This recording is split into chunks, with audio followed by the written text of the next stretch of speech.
Simply Dota. Today I'd like to talk about 5 reasons why you should have no reason to ever be broke as a support. A lot of people have this notion in their head that a support should be poor, but that's just wrong. Even professional players to some extent still have this misconceived idea in their head that supports don't deserve farm, although the presence of this idea is not nearly as bad as it was a year or two ago. If you look at some of today's greatest support players, you'll realize that they're support players that are very, very greedy, almost like additional fourth cores. 2 to come to mind almost immediately would be Zai and Aoi 2000. The point of this video is to show you and to teach you that there's really no reason you should be poor aside from, extreme circumstances. Maybe it's 40 kills for the enemy team and you have 0 or something like that. There's no reason you should have, a boots and maybe a stick if you're lucky by 15 minutes, or even getting your level 6 by 13 minutes. There's tons of mechanics in Dota 2 that we can use to our advantage to get adequate amounts of farm. Anyways, without further ado, let's jump in. Alright, number 1, taking gold. Now this one is just ridiculous when you think about it. A few revisions ago, and by a few I mean a lot, taking gold was buffed. Now think about it like this. It's Lord Gaben himself saying, "Don't die and you can be rich." Literally. Here's a small demonstration. I sat in Fountain, not near any gold AoE, no towers were being taken, I have no last hits, and I bought courier, wards, and some consumables. It took me about 19 minutes to get money for a Midas, just by taking gold. Mech and Midas are relatively similar in cost, so if you're not a greedy bastard like me, what this video means for you is that if you don't die at the absolute very minimum, you will have a mech by around 19 minutes. Now think about if you don't die, and you get a few last hits here and there, and you're in the AoE for a few assist gold, kills, and maybe you get yourself like first blood. Now you have like a freaking 13-minute mech or something. Number 2, bounty runes. Now you might be saying, wow Roro, 50 gold isn't a big deal. And to that I'd reply, shut up noob.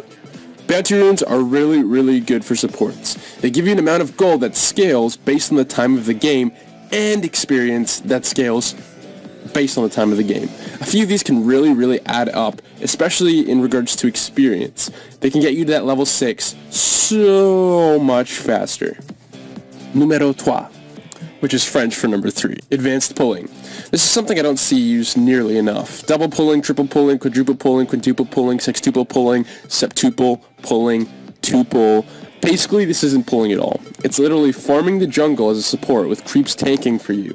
However, at the same time, you're still denying the offlane XP, which is awesome. Take a look at this clip. I'm playing as Dazzle, I'm doing a lot of different pulls. I think I get to like a quintuple pull or something, and I have a crap load of XP as well as farm. I'm gonna end up with like a 13 or 14 minute mech or something really, really awesome like that, and I haven't even been involved in any kills at all. The best part about this is that you can quickly rotate between the jungle farming like this into lane to gank the off lane, get a kill just like that. I just snapped my fingers, by the way.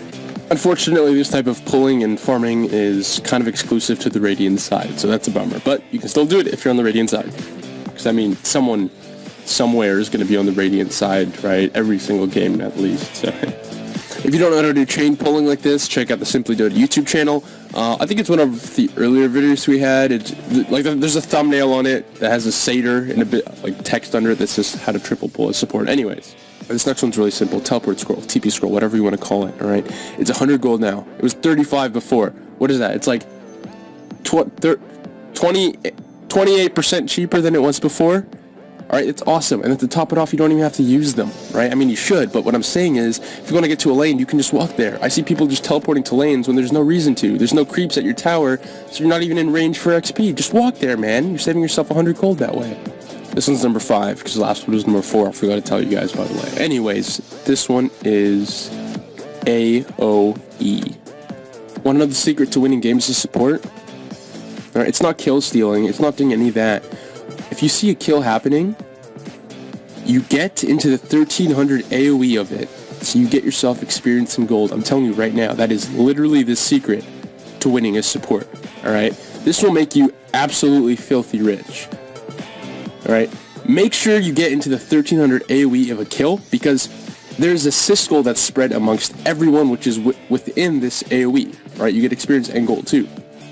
So make sure you get into this AoE. Alright, it's really, really, really important.